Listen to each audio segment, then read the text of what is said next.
As the Commissioner for Service in New South Wales, my role is primarily about advocating for citizens and for businesses in terms of improving how government interacts with citizens and businesses every day throughout this state.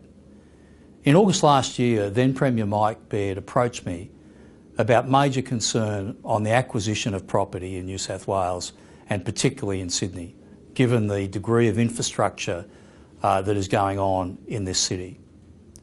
And so I then conducted a review of approximately 6 weeks where I looked in detail at the whole process of housing acquisition. And the process I used was first of all to discuss this with many stakeholders in government, with public sector people, but most importantly with people who are actually doing the projects and with residents who are impacted. From those discussions we developed 36 pain points, 36 areas where we're impacting citizens and businesses negatively. And from that came 10 guiding principles and then 20 recommendations for reform. And at the core of those recommendations is a desire to really improve the way we do the acquisition process. Recognising for residents this is very hard. In my personal view, it sits one row below bereavement in a family. It's hard. And so anything we can do to improve that process, make it more understandable, communicate more effectively, have the citizen feel like they're driving this rather than being done to, is really important.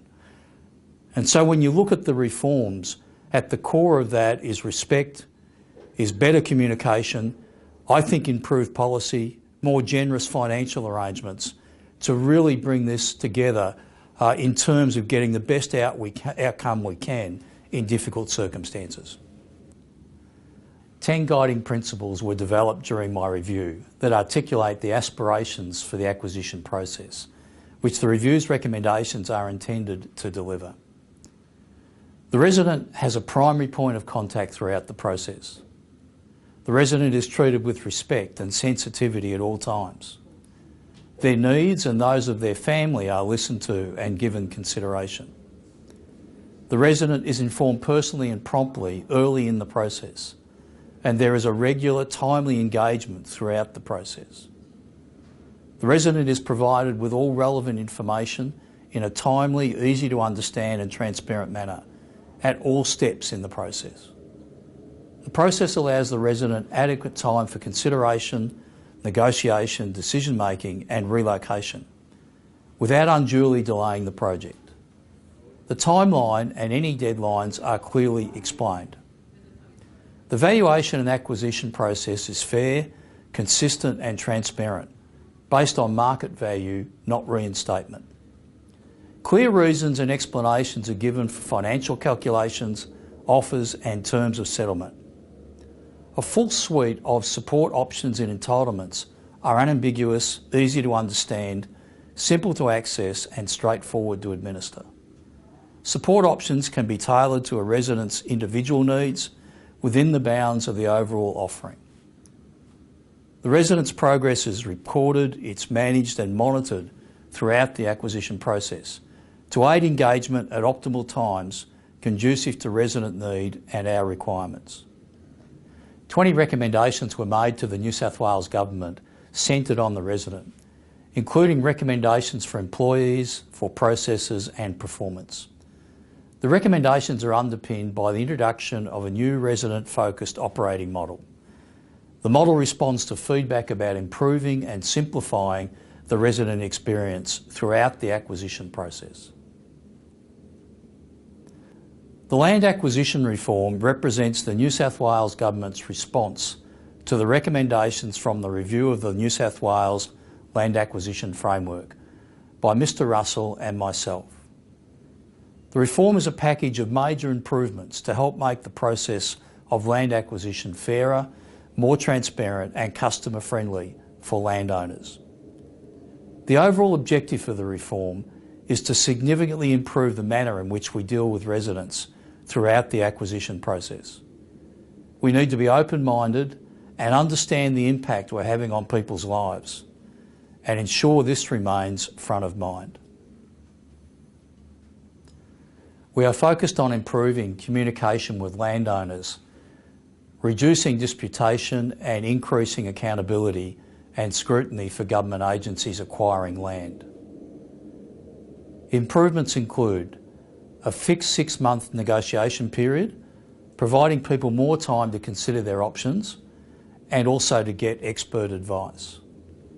Enabling landowners remaining in their properties after acquisition to do so without having to pay rent for up to 90 days. A dedicated personal manager as a primary point of contact for residents through the process to provide help and support. Being provided with a preliminary valuation report to the landowner for comments and feedback. Government collecting and publishing more information and data on acquisitions. Increased compensation for owner inconvenience and non-financial impact up to a maximum of $75,000. The reform looks at every element of the acquisitions process, including processes, systems, technology, training, communication materials, recruitment, compensation arrangements and valuation processes. Over the last 3 months, we have seen many of the foundation elements of the reform implemented. A Centre for Property Acquisition has been established within government to drive this reform across the sector.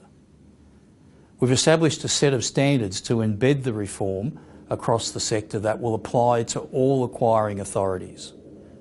These standards are important as they set the expectation of what is required. For residents, success looks like being given early and adequate notice that their property is required in order to have time for them to find a new home and relocate. Finding the process easy to understand through effective communication.